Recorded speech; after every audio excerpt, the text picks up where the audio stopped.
Good afternoon, everybody. Thank you for joining us on Go Big or Go Home. I am Old Man Boy, joined by the menace, Kevin Cunningham, a.k.a. Youngster, Kid Cunny on Twitter. You know why I called you that. Youngster, I hope Mrs. Youngster's feeling better today. I know you're probably tending to her and taking time away to do this show. A little bit, yeah. Nothing, serious, crazy, but sinus infection, so, Oh, I figured we'd give her a shout-out on the show. She puts up with all your crap. My wife puts up with all my crap. I mean, sure. We've been doing, Saturday morning shows now because of the local market we do up in Union City on Mix 96.7, and my wife's like, really? Really? Now you're doing another show on Saturday morning? She's just, thinking I got another show on my plate. I'm like, no, it's the same show. She's like, oh, okay.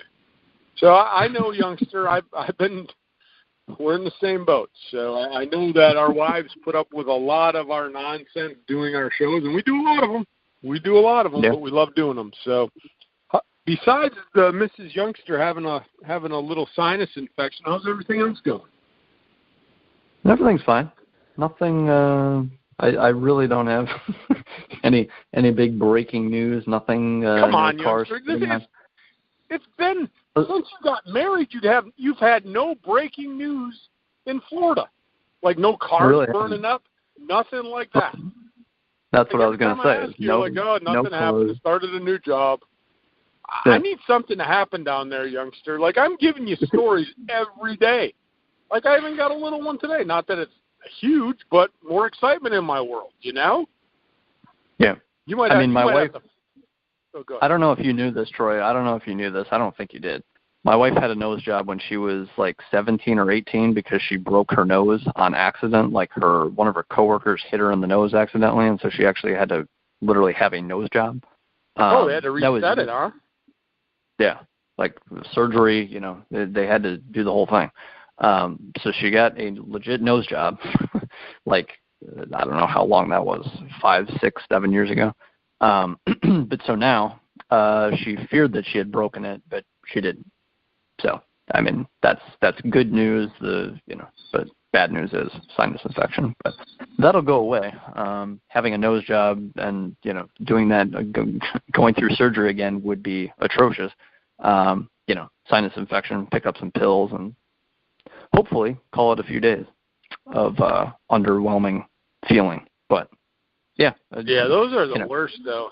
I feel for her. Yeah.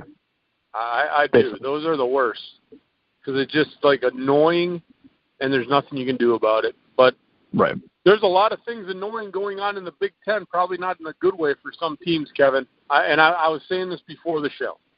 We put out a show. Headline was, the Big Ten only gets 6 teams in the tournament.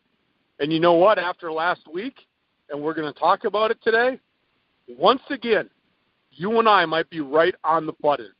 And I'm going to share with the listeners, Kevin. I don't care. I don't care if they think we're arrogant, but I told you I was listening to a national radio show on the way to work this morning, and I was getting perturbed. I'm literally getting perturbed. Guy talking about the Big Ten, and it's not a Big Ten show. He's just bringing it up because he recapped the Michigan State game. And then he said, in the Big Ten, top to bottom, probably the best conference in America. Youngster, I think you said that a year ago. I think you said that in our preview show, that this is the best conference in America. And I know for a fact that you said, top to bottom, anybody can beat anybody in this league. And it was almost word for word, like he's trolling you on the show. And I thought I was listening to you, but his voice was not as glamorous as yours. So I had to share that with the listeners because it's we're sitting here doing a podcast on the grueling truth. And the things we're saying are being, I guess, validated on national radio. So that makes me feel good, Youngster, that we're not just a bunch of yahoos sitting here thinking we know what we're talking about when we actually know what we're talking about. So sorry to get on the soapbox, sorry to brag, but I had to. Because that's what I thought of this morning driving to work. Yeah. If you look at overall number of projected tournament teams, or you look at these teams in the conference and the records in conference, it really doesn't look all that fantastic. Like, you've got 6 good teams, obviously, And then after that, it's like, maybe. And then you look at those overall records, too, and it's like, there's a couple decent teams in there. Otherwise, it's just mediocre basketball. But I think that, again, if Penn State can go out and beat Michigan State, if Illinois can go out and beat Michigan State, which they did, Northwestern's gotten 3 wins. Now they're the new bottom team on the conference. Penn State's won a couple straight, so they're actually 4-12. Same record. Right. Same record as Indiana in conference. And people know that Indiana's got like a top 5 pick coming in this year's NBA draft. They have talent. They've suffered injuries. But Archie Miller knows how to coach. Indiana's getting better. They're getting better recruiting classes. They'll be good for years to come. Nebraska, I hadn't heard of Nebraska basketball until last season. Rutgers is 6-11 in conference. We'll talk about them a little bit. Illinois plucked a coach from the Big 12. It's not like Illinois basketball had to go down and hire someone from Southeast Illinois State. They took someone from Oklahoma State who was having good years and said, no, I'd rather go to Illinois. I mean, these teams have good coaches, and they're getting good players into their systems, and they're playing good basketball. That's why they can beat these top 6 teams in the conference. No one's 17-0, 16-0, 15-1, 14-2. Everyone's got at least 3 losses, and yet this is what a lot of people are saying is the best conference in the country. Top, just looking at the top, you can say, my God, Duke, North Carolina, Virginia, those 3 teams are really good. Those are legitimate national title contenders. I don't necessarily think the Big Ten has 3, certainly not those 3 as far as strength goes. But overall, top to bottom, the middle of the conference, it's the best conference top to bottom. I would say that. I'm going to say this, youngster. It comes down, again, and if you listen to the show every week, then this is just going to be repetitive to you. If you're a new listener, you can go back in the archives and find our preview show for the Big Ten. We talked about it, Kevin, in the beginning of the year. We thought there were 10 quality teams that had a legitimate shot to put together a resume in a season that would make them tournament worthy. That's how I'll put it. We thought there were 10 quality teams. But then we also went next to that and said the problem the Big Ten will have is that all of those teams in that middle tier are going to start beating each other up. And when you get a Rutgers that's in the bottom tier pulling off 6 wins in the Big Ten, amazing.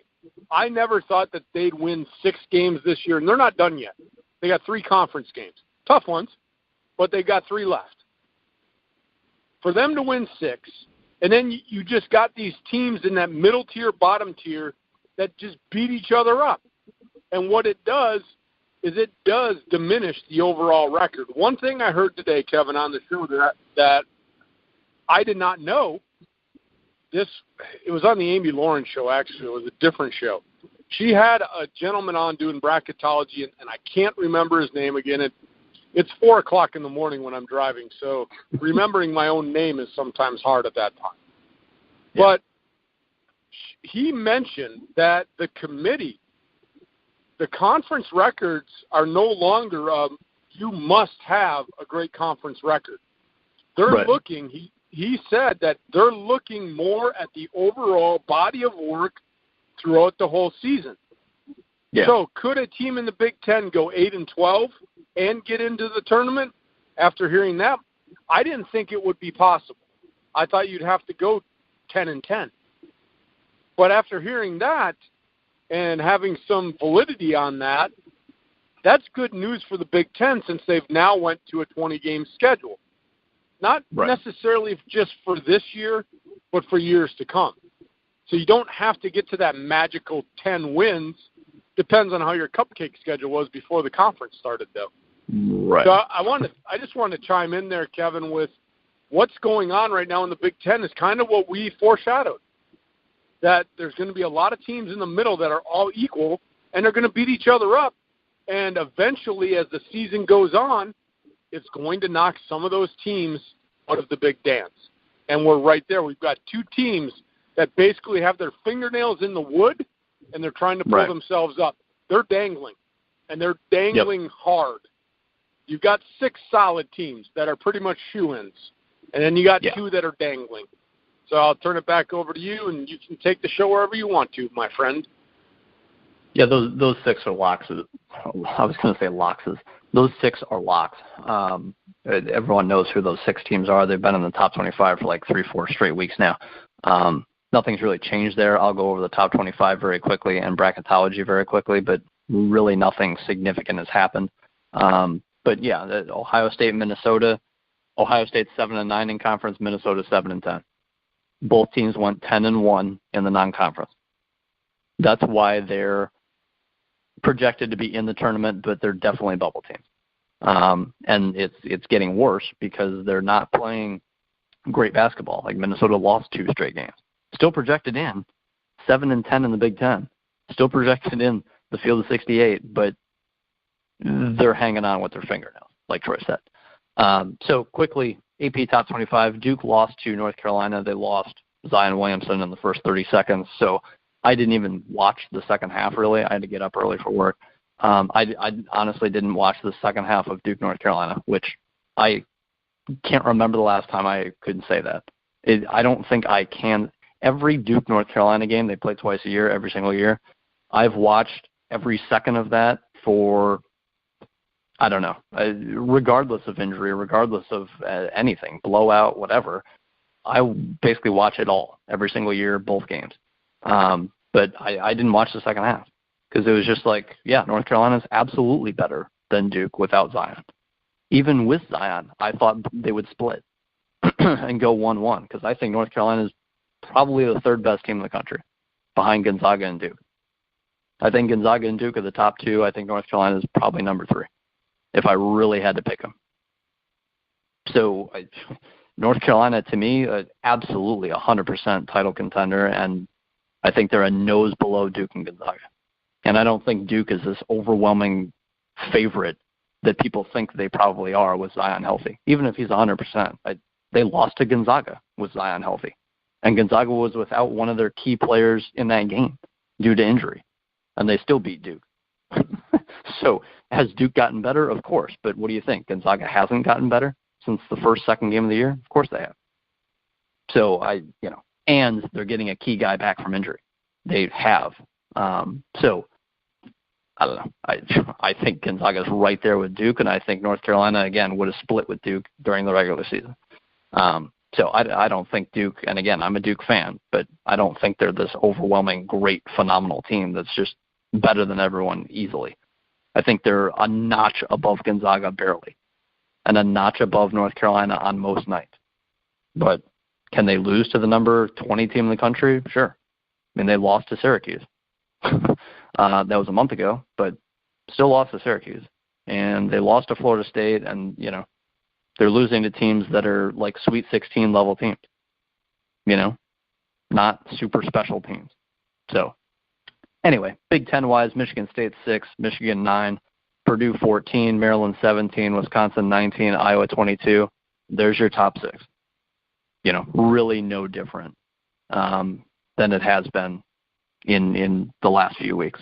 And as far as bracketology goes, I'll read off the numbers. Michigan's still a 2, Michigan State's still a 2, and again, this depends on where you look. But Purdue still a 4, Iowa moved down to a 5, they were a 4, Wisconsin's still a 5, Maryland a 5 instead of a 6 like they were last week. The only real notable thing, I guess, is, again, Ohio State, Minnesota trending downward. They were 9 seeds a week ago, now they're considered 10 seeds. Again, it depends where you look. Basically everywhere has those teams in, but they're concrete bubble teams.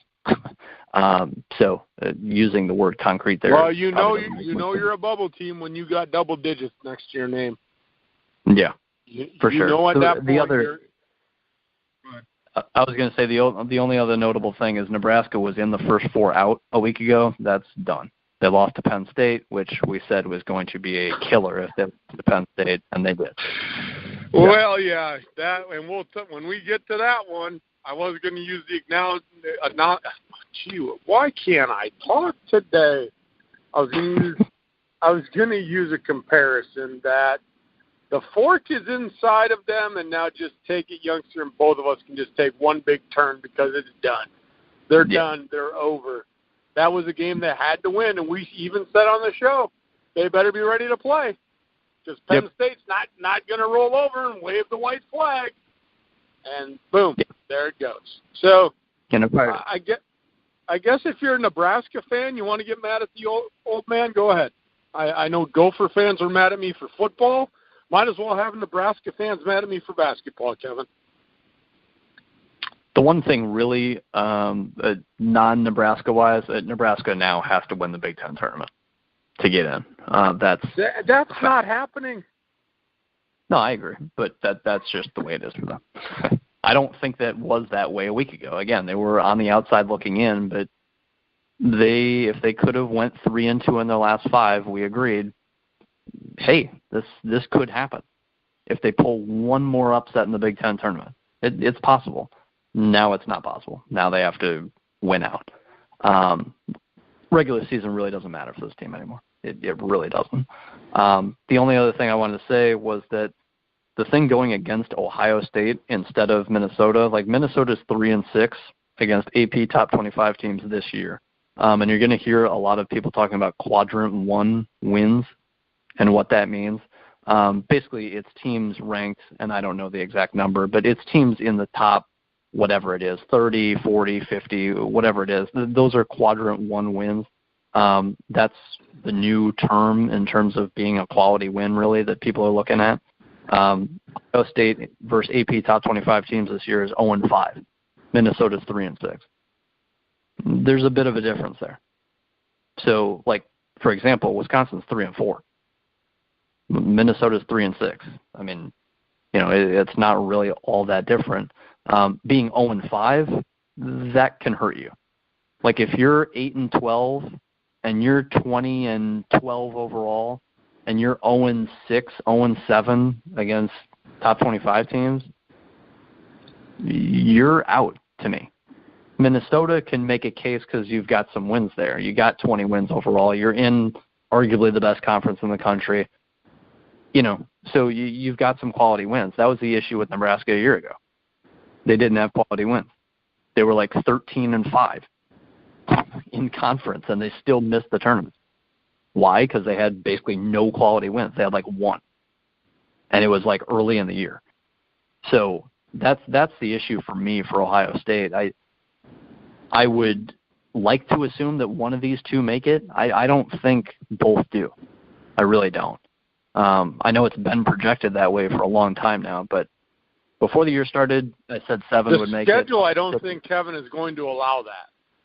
I just don't see the schedule working out in the favor for all of a sudden Ohio State and Minnesota to both get hot, tear off, the end of the conference and just go undefeated there, pull off a win or two in the Big Ten tournament. I just don't see that happening, schedule-wise. Yeah. A reasonable person will look at it and say, well, it could happen. Yeah, it could, but I just don't think it's going to. At this point, I just don't think the reality is, based on the schedule that's left and then the Big Ten tournament, I don't see it happening. And again, the Big Ten tournament, there's no gimme games. Where's the gimme game in this tournament, Kevin, even if you're not in the bye? You got Northwestern on the bottom of the conference. Northwestern on the bottom of the conference. That's not like a walk in the park win. Penn State's no walk in the park win. Rutgers has proved they're no walk in the park win. Illinois is pulling off upsets in games that they had no business winning. Indiana, they're a decent team. They're trying to find their way. The Big Ten tournament, there's no easy wins. There's no day one. Oh, okay. Well, we didn't get a bye, and we got to play on day one. We got an easy. No, there's no easy games. Even the people awaiting the winner that have the byes, they're going to have a tough game. Right. And that's there's why I'm four saying, teams. There's 4 teams that get double byes. There's another 4 that get a single bye. Yeah. So, yeah, there will be teams waiting. Those 4 single bye teams, Kevin, are probably going to be sitting there. I don't want to say sweating, but they better be ready to play. They're not automatically going into the next round. Not like years past, where it's like, okay, we got the double bye team, you got your single byes. The single byes are all. I think wasn't it last year we went chalk? No, 2 years ago I think. Last year I think I had Michigan somewhere, and I don't think we went chalk last year. I think it was 2 years ago. We went chalk on the Big Ten tournament. Yeah, because there was no reason not to. There was just, it wasn't deep. But this year, this could be fun when we do the Big Ten tournament preview. I'm looking forward to that. I was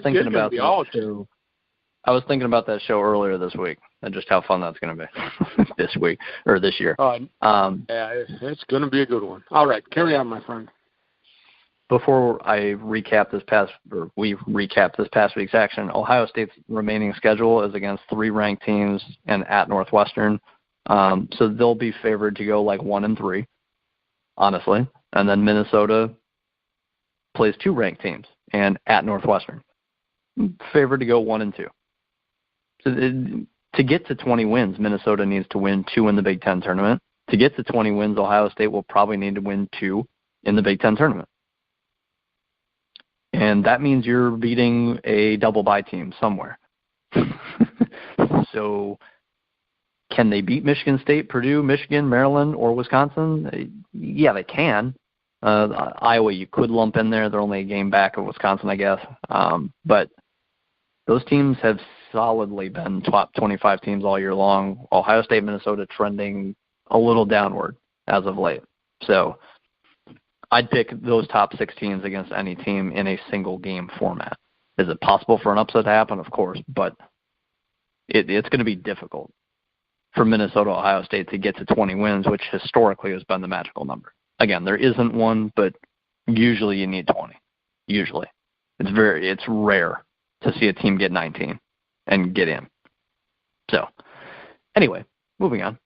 Recapping last week's action, on Monday the 18th, Wisconsin hosted Illinois. I said this game was going to be interesting. Troy knew it would be interesting, and it was. Illinois led at half. Wisconsin won the game 64-58, kind of a classic Wisconsin score. If you're able to hold Illinois to 58 points, by the way, that's a job well done. Illinois wants to score 85-90.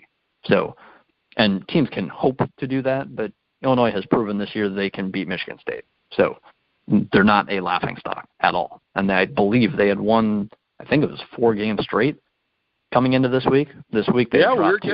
We were getting all high and joyful about them on last week's show. Yeah. And that's why I said that Monday night game, that's no gimme. Tough place to play, though, in Madison. And it showed in the final score. But, yeah, I mean, you got to give some credit to that Badgers defense to hold the Illinois team to 58 points. That was Wisconsin. Go ahead. I was going to say Wisconsin, by the way, shot 40% from the field, 27% from 3. Ethan Happ went 3 of 7. He had 6 points, 3 rebounds. 6 points, 3 rebounds. They still win. You don't happen to have the box. You don't happen to have the box score up so I can prove a point, do you? I'm looking at it now. Can you list the top 4 scores and the number of points they scored? Davison had 18, Iverson had 16, Rovers had 9, and Trice had 7. Wow, where's Happ? Again, exactly. And again, 6 points, 3 rebounds, 2 assists. I mean, that's under his average, 3 turnovers, probably above his average, I'm sure. But you want to know what, Kevin? I'm not even upset about Happ's stat line. I'm actually that would be an awesome. If you're a Wisconsin fan, you've got to be happy. Yeah. Because of the scoring from guys outside of Happ. Exactly. Now, again, it was against Illinois. So I shouldn't be jumping up and down on the trampoline trying to get up into the clouds. It was Illinois. But I've seen this Wisconsin team struggle against lesser opponents. When Happ is struggling or they're doubling Happ or Happ is forcing things, and guys just aren't scoring. And if they do it against a good team in the tournament, they're going to lose by 20. My point to this is it's nice to see other guys in double figures, and there's not one guy that had to take on the role outside of Hap. It was a combination of guys. It was good team basketball. That's how Wisconsin wins. I'm probably beating the drum. Your ears are probably sick of me saying this about this Wisconsin team, youngster. This team is so inconsistent, though.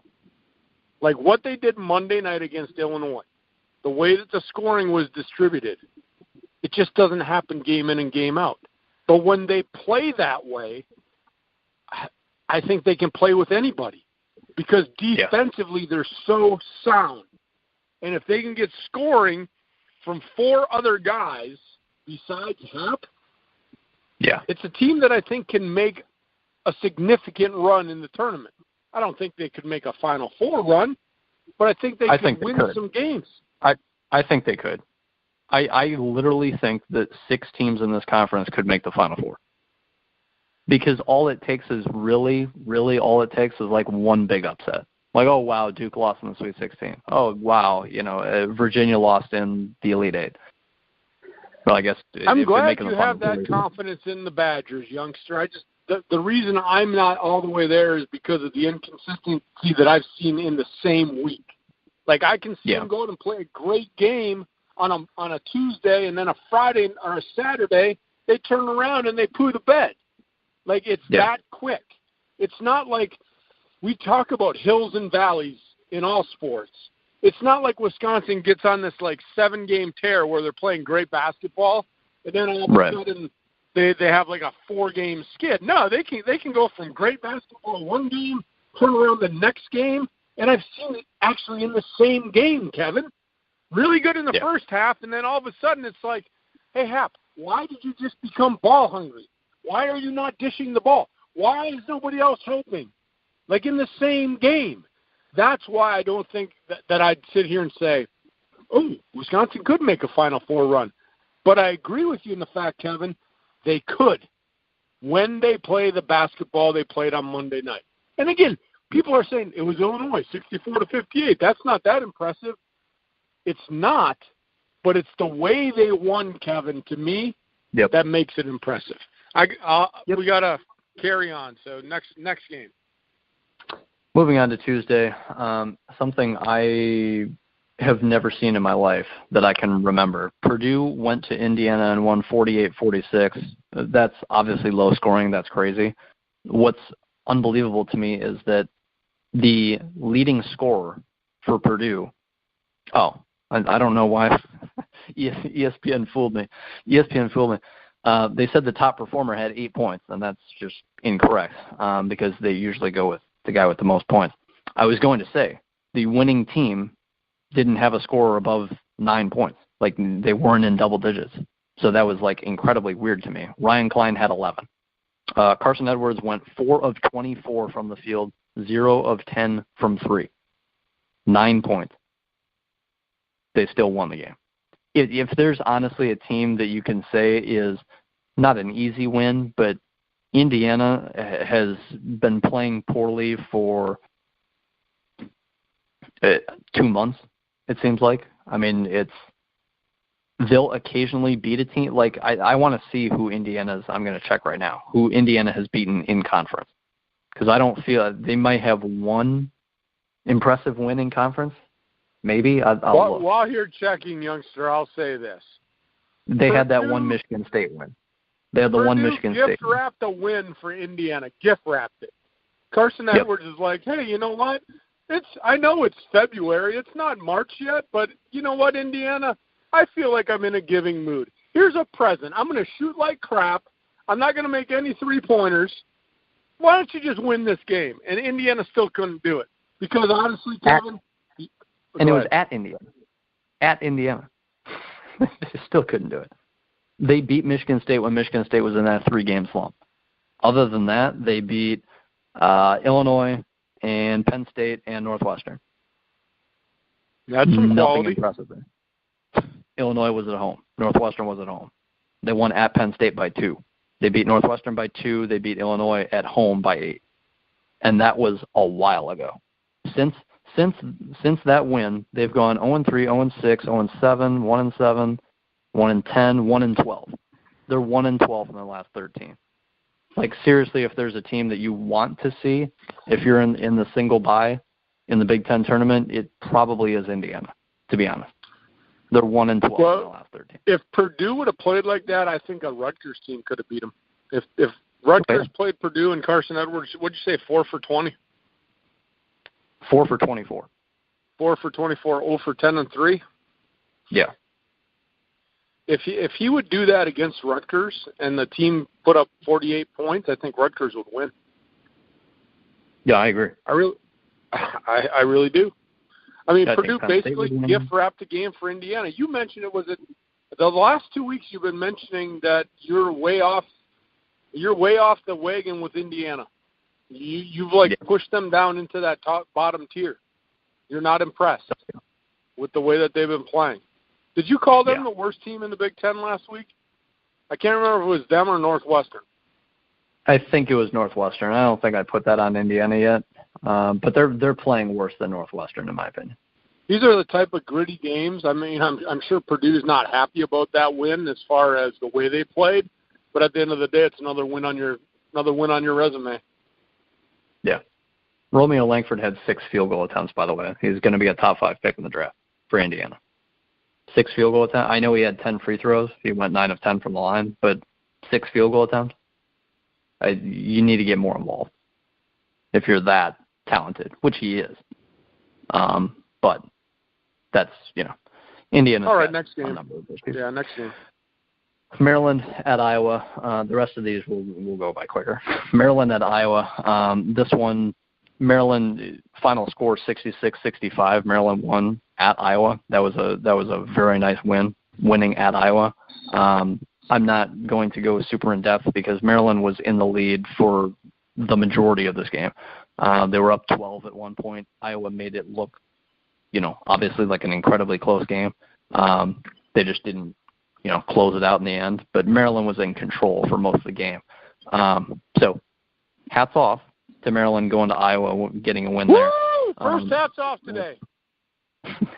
That's a real Sweet 16 type win right there. Like those 5 versus 4s, those 3 versus 6s. That's a legitimate win. That gets you to the Elite Eight, where you can say, hey, one game, one upset. Here we go. And Maryland or Iowa or Wisconsin could do that. That's why I'm saying 6 teams could make the Final Four. It would take an upset.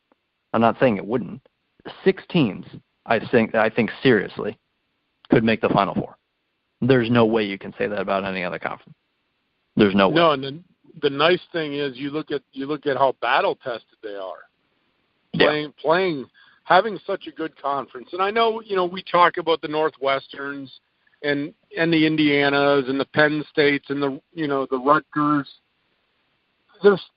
They're not like cakewalks. They're still going to go play. Maybe Indiana is right now. But you look at these teams, Kevin, they got to play. You cannot rest any night in the Big Ten. There is no gimme win in the Big Ten. And I think that will prepare them for the NCAA tournament. Because we've seen it. We've seen maybe a lack of focus, maybe a lack of preparation throughout the year, where teams lost to teams that they shouldn't have lost to. We always talk, well, maybe the favorite wasn't prepared. But you know what, Kevin? You and I have been giving credit to these underdogs. Like, look, they're good. They don't have as much talent as that other team, but they're going to play hard, and it only takes a really good shooting game or a really good defensive game to pull an upset. And so even these lower-tier teams are getting wins. So I think that's going to prepare everyone in the conference, the top 6, and maybe Ohio State or Minnesota, for the big dance. I really like this Maryland team, Kevin, the way they're playing. Yeah. I like all 6 of these teams, which, you can't pick them all in the Final Four, youngster. You can't pick all 6 teams in a Final Four. I can't wait to see the bracket. I just can't wait. It's awesome every year, but this year it's going to be fantastic. It's going to be something where they they pound the Big Ten in all one bracket, and like only 2 teams can get out. That's what will probably happen. Then you and I will be all flustered and PO'd. We said one team would get screwed. We said one of these 6 teams, like a month ago, we said one of these 6 teams will get screwed in terms of seeding. Yep. And it's because of the difficult schedule in the Big Ten and then the Big Ten tournament. There are no easy wins. So you could see a little upset in that first-round bye game, and then, oops, I was a 7 seed. Well, guess what? Now you play North Carolina in the second round because that's a 2 seed. Yep. 7 beats the 10, 2 One beats of the them 15, will. 7 versus 2. Here you go. You're screwed. So I still believe that happens. Also, it will. Tuesday night, it will, and I can't wait till we can talk about it. Yeah. Penn State at home against Nebraska. This was the one. Penn State won 95-71. Here you go, Nebraska. Here's your season. Boop. Done. Over. 44-25 by halftime. Penn State just killed them in the first half, scored 51 in the second half. So I'm not going to get into it, but that's what happened. First half, done. Fork in them. Over. So, got anything there? Just a week ago, youngster, we said Nebraska better not overlook Penn State. Yeah. They did, obviously. First half, they were cooked. They were done. Wednesday night. So, rest of these shouldn't... Well, before I move on, and I know that I'm being really long-winded today, but I think it's that time of the year where we can start giving some credit to maybe some of these teams we will not see in the postseason. Penn State still has a quality team, Kevin. I mean, they play tough. And again, I listened to a number of games, and there was a point the announcer said, this team sucks. Literally, not in that verbiage, but you can listen to the broadcast like, this team sucks.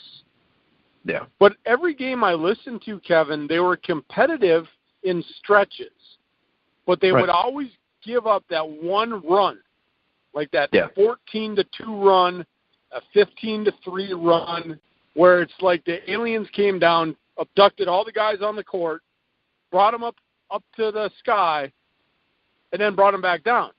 Because it was like for 35 minutes, they played really competitive. But for that stretch of 5 minutes, they got behind the 8 ball, and they could never get out from behind it. And that's why we always say, be careful when you play Penn State. They still have talent there, and they're a good team. Now, unfortunately, I do think the coach is probably going to be looking for a new job at the end of the year. Probably, because I highly doubt this was the result that they had hoped for. And you know me, Kevin, and firing coaches. I'm not a big proponent of that. I think they're still playing hard. I mean, I listened to part of that Nebraska game, and during the game, one of the announcers was like, where's it been all year? So it's like, it's just a matter of consistency. But the problem with Penn State in all of their games is they give up that major run, and they can't overcome it. All right, on to Wednesday. Michigan State at home against Rutgers. I only see one more game, really recapping here. But Michigan State at home against Rutgers. Michigan State won 71-60. Rutgers was actually up 7 in the first half, but Michigan State won the second half by 18. So, it, again, goes to show Michigan State will have that push where it's like, yeah, we're better than you. And that's true, especially at Michigan State. You had to know that was coming. Ohio State over Northwestern. Ohio State was at home 63-49. Won the second half by 10 points. There was, Caleb Wesson had 22 points in this game, which is huge when your team's scoring 63. Having 22 of those is quite a lot. 22 is good anyway, but goes to show what happened in that game. They could pound it inside, and Northwestern didn't have an answer. So, again, understandable at Ohio State. Thursday, Michigan went to Minnesota. It was a tough game, very, very interesting. The first half, Michigan's defense on, full display, 28-18 was the score at halftime. Second half, 42-41, Minnesota won the second half. So I don't know where the defense went, but, Michigan had that 10-point cushion and, went on to win by 9. So you would expect Michigan to win that game. That's a game that Minnesota, if they had won, would have been 8-8 in the Big Ten at the time. That would have been a big win for them. Yep. That would have been huge. And we talked about that a week ago, that this is a huge potential game for Minnesota and what it could mean. And they kind of blew it to the wayside. It's not a devastating loss, Kevin, right? No. Against Michigan. It's not devastating. The problem is, though, you did have some other losses that were not very good. So you're almost in a situation where you're playing against a Michigan, and it almost becomes a must-win against a team that you're probably not going to beat. They put themselves in that situation. Again, if we're the committee looking at it, Minnesota lost to Michigan. So did a lot of other teams. That's not a devastating loss. It's not like you lost to Illinois or Indiana or teams like that. You lost to Michigan. The problem is that you did lose some of those other games to, like in Illinois, Indiana, Northwestern earlier, which kind of screwed you. So now you're put into a situation at the end of the season where every game is now a must-win. And so now you're playing against a team that is much better than you, higher ranked than you, and it becomes a must-win. So even though we don't think it's a devastating loss, in a sense it was a devastating loss because it was a must-win game for you to get to the tournament. So I don't know if that made any sense to you, youngster. So it's not a bad loss, but it was a bad loss, if that makes sense. Yeah, it was the opportunity to really punch their ticket. It really was. They would have had to have an epic collapse at the end of the year to not make it if they had won that game. So that was a big game in so many words. Friday, only game, Iowa at home against Indiana. Iowa won the game. It did go to overtime, though. So Indiana played well on the road. 76-70, Iowa won. Again, went to overtime, so, Indiana played well, but Iowa's the better team. So, eventually, Iowa won the game. I didn't see the game, but, that's quick recap there.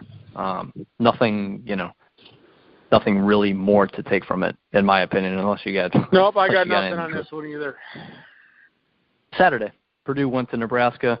Again, Nebraska, this is where their crazy road of 4 straight games against 4 straight tournament teams, 4 potential Sweet 16 teams, 4 teams I think could make the Final Four. This is where it began, and Purdue won the game 75-72. Nebraska played, obviously, well in this game, but, wasn't enough. Purdue's the better team. You expect this. Carson Edwards, 3 of 16 from the field, 1 of 10 from 3. So Carson Edwards this past week played atrocious. 5 turnovers. There's no other way to put it. 2 assists. It's not like he dished out 9 assists and, he was just inefficient and bad and turned the ball over. But you saw Purdue win games. Like Purdue went 2-0. Carson Edwards played like crap in both. They found a way to win. Yep. It's huge. If I was doing it, thinking as I air quote my fingers, then I take into consideration Edwards' play, who they played, how they played. I would maybe move Maryland at that point, maybe ahead of Purdue, because Purdue didn't play well, Kevin. Those 2 games, They did not, but they got to win. That's what tournament teams do. They find a way to win. It doesn't have to be robotic, and a win is a win. You find a way to win games. That's all you do. And Purdue's doing that. So you can't fault them for that. Even though they didn't play well, both those teams had opportunities to knock off Purdue. Just think how this conference would look, Kevin, if Purdue lost those 2. To be honest, I think they should have lost both of those. I think they should have. But they didn't. They found a way to win. But if they would have went 0-2 last week, oh my, that would have changed the landscape of the Big Ten. They'd be 11-5, 18-9. They'd be tied with Wisconsin in conference, lower overall record than Wisconsin. And they would have dropped to like 20th. They would have, There's a reason, I believe. Let me see here. Purdue, no, they stayed a 4 seed. I thought they went down a seed, which would have made sense because this past week they didn't play well, but they won, I guess. So it would have made sense if, and maybe they did in the NCAA selection committee's minds, maybe they were a 4 seed. Now they're a 5. I don't know. We'll never know that, really. But it's interesting to get 2 wins when Carson Edwards plays like garbage. That's huge. So you're not going to play 6 straight games of really good basketball. Nobody does that. Villanova had quite an amazing run, but they were built on a number of shooters, really. And that was historically one of the best offenses of all time in college basketball, just in terms of scoring and efficiency. So that they're an outlier. They were basically Golden State last year. Really. You don't have the headliner names, top 2, top 3 of the top 5 players in college basketball there a year ago, but that's the way they played in terms of efficiency offensively. They were unbelievable. But anyway, also on Saturday, Wisconsin went to Northwestern, got a gritty win, 69-64. Like I said a week ago, I've been to a Northwestern home game, and that's not much of a home crowd environment there. But Wisconsin going on the road, getting a road win. You don't have to play phenomenal and blow out Northwestern like Wisconsin is capable of, and Wisconsin's a much better team, but that's kind of a typical Wisconsin final score. I'm surprised they gave up 64 points, to be honest. But again, it's a road Big Ten win in February, so that's big. If you're going to keep track with these other teams on the top, Wisconsin needs to do that, and they did. So they're 0 games. They still got a chance at a double bye, Kevin. They're still playing for a double bye. Yeah, they're 0 games back in the loss column from a double bye. Maryland's 4, Wisconsin 5, Wisconsin's 11-5, Maryland's 12-5. They're half a game back. So they're right there. They're fighting. They're getting wins. That's huge. Maryland at home against Ohio State, 72-62. Maryland's the better team. They were at home.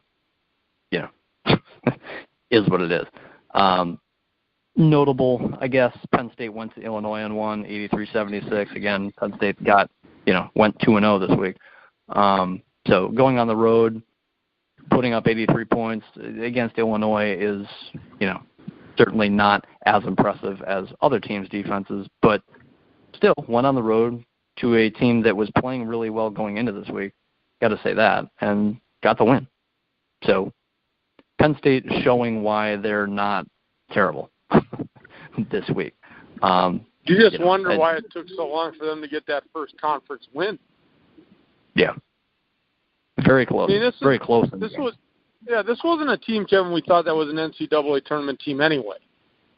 But we thought they would be better than what they are as far as record-wise. Yeah, absolutely. I got nothing to add. They've been fighting and playing really well. Really, really close games, I should say, all year long. But like you said, it's just talent-wise, it's just not there to overcome a 12-2 run, something like that. So Sunday, going to save the best for last. Rutgers was at home against Minnesota. Rutgers got a win there. Go Rutgers! Could be the nail in the coffin for Minnesota. Yeah, really could. Lost the second half, 40-29. They were up by halftime, but again, lost the second half by 11 points. So couldn't close it out on the road at Rutgers. Goes to show you that Rutgers is a decent little basketball team this year. They're not good. They're not average, but they'll fight you hard. And at home, they can play well. And they showed that. They can beat NCAA tournament teams. They showed that. That wasn't so, Kevin, I threw this out before the show. And I know it's not going to happen, and I know people are going to laugh at me and say, man, that old man is way off of his rocker. Somebody better go get him one of those first alerts and say that he's fallen and hit his head. But, Kevin, think about this, and I want people to think about it. The coach from Rutgers is not going to get Coach of the Year, but why shouldn't he get consideration? They're 6-11 in the Big Ten. They're 13-14. I never thought they'd even be sniffing sniffing 500, Kevin. Remember I said I'm rooting for an NIT berth. An NIT berth. If they can get to 500, they're going to make the NIT. It's not something that you would have thought Rutgers is going to put 6 wins in the conference together. And we're not talking about they beat Indiana twice, they beat Penn State twice. No, they're getting wins in the Big Ten against teams that are basketball teams. And Rutgers is too. I don't want people to take that the wrong way. It's just Rutgers in basketball do not mesh in the Big Ten, but don't tell that to the Rutgers team. They're 6-11, Kevin. They're not in last place. There's 4 teams underneath them right now? Yeah. Yep. So they've beaten Ohio State. When I'm saying, should the coach from Rutgers at least be considered in the talk for Coach of the Year in the Big Ten? Because look what he's done. I know it's not going to happen because you're going to look at Michigan State, you're going to look at Michigan, you're going to look at Wisconsin, you're going to look at Purdue where the expectations were blah, blah. But the expectations at Rutgers were 0. Right. Last place. Go to any media outlet in a preview show, Kevin, and I'll almost guarantee Rutgers is last or next to last in every single media poll. Yeah. And they're not even close to being the worst team in the Big Ten right now. Yeah. So a big win over Minnesota, and when I saw that, that's where that thought came up. I'm like, man, I know it's not going to happen because they're 6-11, 13-14. But who would have thought? I would be lying to you, Kevin, if I said, I knew Rutgers would win 6 games in the conference. Yeah, I was cheering for an NIT bid, and that's what I kept saying. And you're like, CIT, a little bit more realistic. And I'm thinking in my head, yeah, probably a couple games under 500. But they're right there now, Kevin.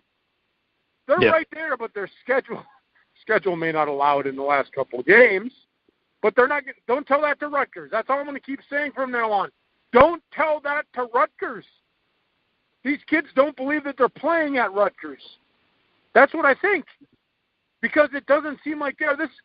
It's not great basketball. It's not the best basketball in the country. But they're gritty players that go out and they don't know any better than to go out and give you 40 minutes of hard basketball.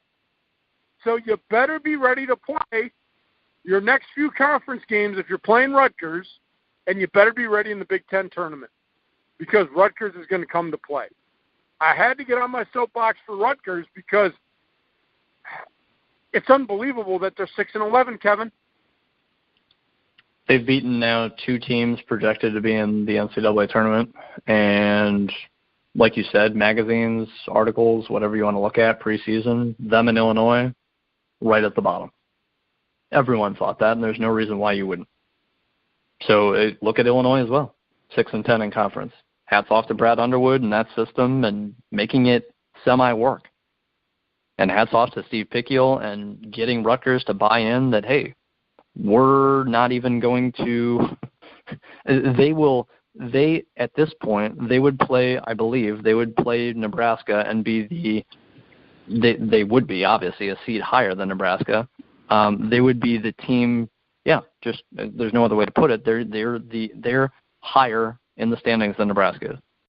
I mean, if you just go by seeding, Rutgers wins their first Big Ten conference game in the tournament. Big Ten tournament, Rutgers should move on in terms of seeding. And the way Nebraska's played this year, well, certainly can make the argument that Rutgers will win that game, and they could. Nobody thought that before this year started. What does Rutgers have left on the schedule, my friend? Take a quick look here. As you're looking, I'll say this. I would imagine this team knows. Oh, go ahead. At Iowa, home to Penn State, at Indiana. I'd be surprised if they don't win those. Yeah, they could. They could go 2-1 in there. They could. But that then would get them to 500. Go 1-1 in the Big Ten tournament. And like I said, they could very easily win their first round game. Probably lose their second. I'm sure they will. But the first one, Penn State's not an easy game. Indiana's not going to be easy. Nothing's easy when it's Rutgers. But those other teams better not think it's going to be easy for them because Rutgers will steal a win. And if Rutgers goes 2-1, Kevin, that's 8-12 in the Big Ten. 8 wins in the Big Ten. That, to me, that's amazing that I would put Rutgers and 8 wins together. But they have a chance to win those last 2. I don't give them much of a chance against Iowa. I mean, Iowa's just too talented.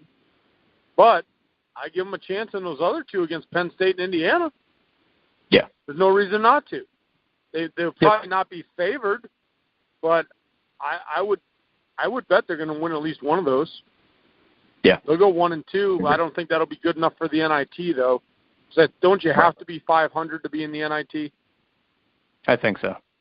I believe so. I think that's a criteria, that you have to have a 500 or better record. Sounds correct. Other game on Sunday, Michigan State at Michigan, 77-70. Michigan State won the game. If you're listening to this, you know Michigan State beat Michigan. The one thing that two things. Nick Ward fractured his hand, and no one's quite sure exactly how long he's going to be out. Michigan State's hopeful that he's going to be back at some point this year. If they lose him, obviously a quality big that you're missing come March Madness, that will probably be huge. That happened against Ohio State a week ago, though. I didn't, we didn't mention it on the show. We just kind of glossed over the game saying Michigan State won by 20. Okay, next. But that injury happened, and again, Michigan State still went to Michigan, won 77-70. And the one thing I really wanted to mention, too, about this game in general is that I said before the game started, whichever team goes on that 12-2, 10-0, 14-3 run is going to win the game, because that team will be up by like 8, 9, 10, and they'll just be too good to come back on. And at the 15:57 mark in the second half, Michigan was up 51-45. They had a dunk. Michigan State called a timeout. There's no reason to call a timeout there because the under 16 commercial break is coming as soon as the next dead ball happens. Michigan State, Tom Izzo called a timeout, said, no. We're not waiting. We're getting the ship righted now. 51-45 at that point. Basically 16 minutes left. Let me scroll down here, and let's see, 56-43, 9:30 left. That's, what's that, about 7 minutes or so, 6.5 minutes. 56-53, Michigan State has the lead. That's a 15-2 run. I mean, there's your ballgame. So it was 51-45, and it goes to 56-43, or 53. So that's 11-2 run. Sorry, but that's all it took. Michigan's offense went cold. Michigan State showed they're a complete basketball team. And overall, really, I do think Michigan State is a more complete team than Michigan. They've proven that this year, I think, despite the records, however you want to look at it. I think you can say Michigan State's offense is elite. You can say their defense is elite. Michigan's offense isn't elite. They've got players that can make it elite during spurts, but it's not like Michigan State's offense and defense in terms of consistency.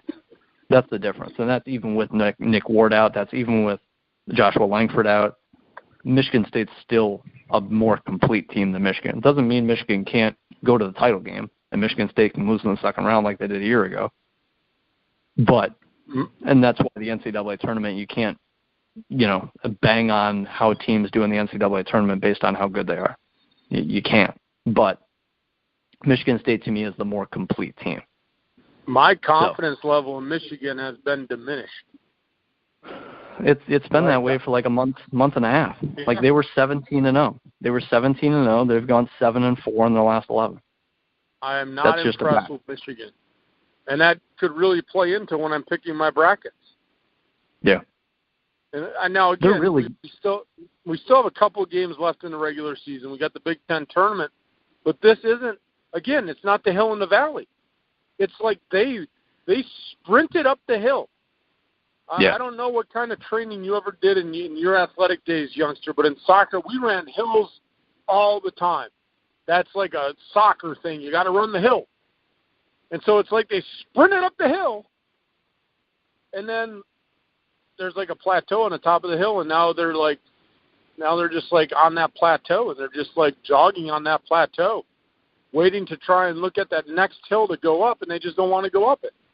They're just cruising along. And maybe that's all they're doing. Maybe they're waiting to turn it on. I mean, they've done it before. I mean, we have to go back in history. This is a team that can make a deep run in the Big Ten tournament, can make a deep run in the national tournament, and nobody thought they were going to. Maybe that's what they're doing. Maybe they're playing possum with everyone. But I'm not real impressed with Michigan right now. You just mentioned it, 7-4 in their last 11. Not looking very, I mean, I shouldn't say not looking very good, but just not, I guess there's, I don't know the word I'm looking for, not fluid. It's just not fluid. It seems like they're struggling to get wins. Yeah, they were 17-0 and dominant. They haven't looked dominant in the last 11 games. They're very good, but they haven't been dominant like they were. Yeah, that's just my take. I mean, we just mentioned earlier, you find a way to win, but this finding a way to win is now becoming a pattern for Michigan. They're just finding ways to win. And you can't just get in the tournament and find a way to win in the tournament. You got to be playing good basketball. Yeah. And I just don't think, if the tournament started this weekend, I don't know if I'd pick Michigan past the second round, Kevin. Yeah. I really don't. They're just not playing good. They're not playing like you said. You say it so eloquently. They're not playing dominating basketball. All right, let's look at this week's games. Unless you got anything else. No. Quickly. Monday, no games. Tuesday, Ohio State at home against Iowa. Huge game for Ohio State. That this could be that signature win they need to say, yeah, we belong in the tournament. Look, we beat Iowa just before March rolled around. You just jinxed them. I think Iowa wins the game. I think Iowa's that much better than Ohio State. I think you just gave Ohio State no chance because you pulled the old statement game out on them. Yeah, I think it's big, and I think Iowa will win the game. If they don't, I would think less of Iowa, to be honest. I just don't buy Ohio State as a tournament team. I just don't. If I think they beat Minnesota's Iowa, better they than might Ohio be. State.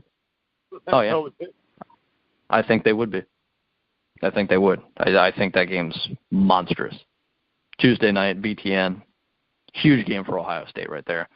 Wisconsin on the road against Indiana. That's on ESPN. Wisconsin, again, should win the game. Indiana's been playing terribly the last couple of months. So, you know, Indiana has struggled offensively the last couple of months, and they're going to continue to struggle against Wisconsin. That's all I got. I hope. Yeah. Wednesday night, Maryland at Penn State.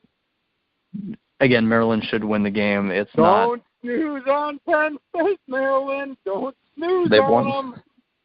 They've won 2 straight. They have won 2 straight. They'll be at home. You know, and we've seen Maryland be inconsistent at times. So it's certainly possible. Penn State beat Michigan. So it's certainly Maryland's possible. Now, on the flip side of Michigan playing so-so, Maryland's playing a little bit better right now. Yeah. I would agree. With that. Purdue at home against Illinois. Purdue should win the game, even if Carson Edwards does go 4 of 24. You know, they've proven that already. They'll be at home. So, I'll tell you what, though, youngster, if he goes for 24 again, that would be 3 poor shooting games in a row. Yeah. Then that becomes a trend. That doesn't become a blip on the radar. And that makes you wonder. That would then be considered a slump. Yeah. Especially at home against Illinois. You would assume Carson Edwards plays well. Oh, this is a game you're going to assume is going to be like 84-78, 84-74, 84-72. Illinois will hang in there and score points. I mean, but Purdue should score in the 80s. They should. Yeah. We'll find out. Thursday, Michigan at home against Nebraska. There's not huge huge two stalwarts competing against each other yet to this point. We'll see as the weekend goes. But Thursday night, Michigan at home against Nebraska. Again, this game means nothing for Nebraska, really, in the grand scheme of things. I think this game means a lot to Michigan, though, Kevin. Not in the sense of whether they win or lose, but it goes back to what I just said.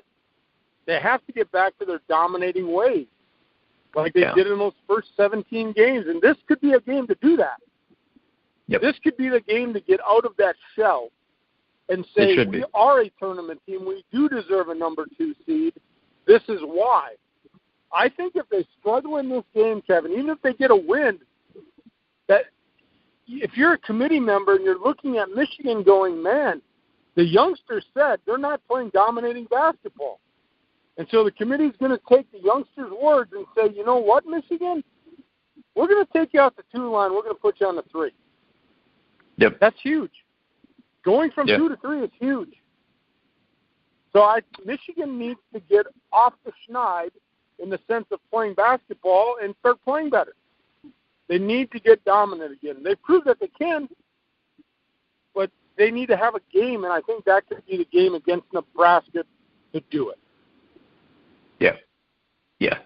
Seeding means a lot more than people lead to believe, and especially what coaches will say. But I won't get into that now. Northwestern at home against Minnesota. This is a game Minnesota, they should win if they want to get in the NCAA tournament. They should win the game, period. But this would be one of those ones that you can certainly put in the win column and say, yeah, we should have beat Northwestern. We did. I think we belong. There's nothing to see here for the NCAA tournament committee. So that's big games for bubble teams, obviously. I shouldn't say that. That's it's a stupid thing to say, to be honest. When you're February 28th to say a big game is, on the horizon for a bubble team, I mean, obviously, but it is. It's just, it comes to mind, and it's obvious because it is. I mean, that's just a fact. So Minnesota's got to win this game. You're on the bubble. You should win the game. You got to. If not, could be on the outside looking in. Really that simple. Oh, they lose that one, they're done. They lose that one, and their tournament hopes are done for good. Okay. Like we won't even talk about them anymore. We'll talk about them, but just. Well, I might not. I might not if they lose. Fair enough. Friday, no games. Saturday, Michigan State at Indiana. Michigan State should take care of business even on the road. Wisconsin at home against Penn State. Again, I'm sure it'll be close on the scoreboard, but Wisconsin at home against Penn State. Wisconsin should win the game. You got anything there, Troy? I hope so. So all I'm going to say about Wisconsin this week is I hope so. At Wisconsin, so I always got something to say, youngster. You like asking me that question is like asking a kid if they want candy, if I got anything to add. I can add stuff for like the next 3 hours. No, I know. What I want to on paper, Wisconsin has an easy week. But let's go all the way back, like an hour ago when I was talking about Wisconsin. Are they going to play like they played against Illinois and have multiple guys in double figures when Happ is struggling? And if Happ is playing well and you got 4 guys scoring in double figures, then I'll agree with you. I'll be on your bandwagon. Wisconsin's the Final Four team. There we go. But what happens this week? What happens if this week those guys don't score from the outside and Happ struggles and they drop one of these games? Now, again, I think Wisconsin's a lock for the tournament, but these games are very important from the sense of seeding. You said now Bracketology has them as a 5. Either one of these games, Kevin, they could very easily fall out of a 5 seed. Yeah. Because these are games that they can't have losses. They can't have an end-of-the-season loss on a resume to a team of these caliber right now. Wisconsin, if they want to be a top 5, I'll just say a 5 or better, they've got to win these 2. And that's why I say I hope so, because I don't want to jinx them. That's all I got. Yeah, Purdue at home against Ohio State. Purdue should win the game. Again, Carson Edwards should play well. They should. That's kind of the theme of the week. Again, there still has not been a marquee matchup, and we're going into Sunday here. Just games that are going to be interesting because it's that time of the year. I mean, really, that's really the case this week. There's no Michigan State this week. Iowa at home against Rutgers. Again, Iowa's at home against Rutgers. Iowa should win the game. Can you take Rutgers lightly? No. Should Iowa win the game? Yes. Would I think less of Iowa if they lose? Yes. They should be 23-6 after this week. That's a hell of a job for Iowa basketball. They should be 23-6 after this week. Well, Kevin, like I just said about Wisconsin, if they lose either of those games, they're in jeopardy of dropping a seed, and the same goes for Iowa against Rutgers. I know I just praised Rutgers up and down, but if you're Iowa and you're a tournament team and you're going to be a high seed, you can't lose to Rutgers. It's like becoming a common theme week to week now that teams can't lose certain games, and they do. Maybe we're jinxing them. I think it goes to show how good the conference is, to keep it short. That goes to show how good the conference is. Let's just assume, because, again, and if people think that I'm, like, just being sarcastic about Rutgers, youngster, you can remind them I'm not. I really want Rutgers in the postseason. They lose that game to Iowa, that puts them at 13-15, correct? Yeah. So then they have to win. It goes back to what I said. They have against Penn State. They have to win against Indiana, put them 15-15, and then they have to win their first game in the Big Ten tournament, which is possible. They can. And that would make them 16-15. They probably lose their second round game. I think we might have lost Troy there, or he's cutting out for a while there. I think I heard him ding out. But, Troy, if you're there, obviously, feel free to ding back in. Well, you'll ding back in. We'll hear your voice. So, moving on to Sunday. But, yeah, Rutgers, the opportunity to finish 500, what Troy was saying, is right there. To finish 16-16 is certainly possible. So, which opens up postseason opportunities, which, again, for Rutgers is obviously huge. Sunday, Illinois at home against Northwestern. Illinois should win this game, realistically, which, for postseason aspirations, NIT, CIT, that means something. But Illinois' overall record right now is 10-17. That's the real issue there. The one game, if you're looking for a marquee game, a Sweet 16, Elite 8, type level game, is Sunday afternoon. Michigan on the road at Maryland Sunday afternoon, 3:45 p.m. on CBS. Troy, I heard you ding back in. I kind of finished your point there about Rutgers. Where did you lose me? Because I was getting all excited about talking about Rutgers, and then my darn phone failed. Call failed. I know. The basketball gods are getting mad at me because I'm jumping on the Rutgers bandwagon. Did you hear me say, mark it down, Rutgers going to the NIT? No, I did not. We did not. So. All right, man, so I'm going to go back. Rutgers is making the NIT, youngster. They're going to win their last game, first game in the Big Ten tournament. They're going to be 16-16. We're going to be talking on Go Big or Go Home about Rutgers in the NIT. Mark it down today. That's my call. I still say CIT. But Michigan on the road against Maryland. I am there. I am bought into Rutgers. I know you are. Michigan on the road against Maryland. This is that one big game to look forward to. Again, 3:45 p.m. CBS on Sunday, March 3rd. It's March at that point. It's March even on Friday. So this is the big game. Maryland is Maryland, and they're at home, and it should be a really good game. And you're seeing Maryland play well. You're seeing Michigan not play as dominant as they were. I think this game could really tell where both teams are at, just based on how it goes. Both teams will really want to win and prove to themselves, prove to the committee, make that statement. I think this is a really important game for both teams, just to really know where both teams are at, honestly. So it's an important game for seeding also. Oh, yeah. You've got Michigan projected as a 2. Maryland's projected as what right now, Kevin, a 5 or a 4? I believe it's a 5. Yes, 5. they win this game against Michigan. Now, granted, they need to take care of business earlier in the week. If they do that and they go 2-0 this week, you could see Maryland move up to a 4. Yeah, absolutely, 100%. And Michigan could slide. I mean, Michigan, even if they beat Nebraska, but they don't do it convincingly, lose to Maryland, you could see Michigan in the new bracketology be a 3. They're a fringe 2 seed as it is. Like they're 9 in the AP. That's a 3. It's going strictly by the AP. So they're right on the fringe there. There's no room for losses, really, because those top 8 teams should take care of business as it is. They should. Will an upset happen? I'm sure, but you don't have really breathing room. If you're at the end of the 2 line, you don't have breathing room. So not it much. Just takes one impressive. Not much. What else you got, youngster? Nothing. I'm done. All right. Well, let these wonderful listeners go. This show went a little longer than we thought, but hope you enjoyed the show, everybody. Make sure you find us on Twitter. The youngster's at Kid Cunny. I am at Troy Robert 967. Make sure you find our show handle. That's Youngster Old Man. Thanks for listening in. We'll get back at you next week, all on the grueling truth. Have a good day, everyone.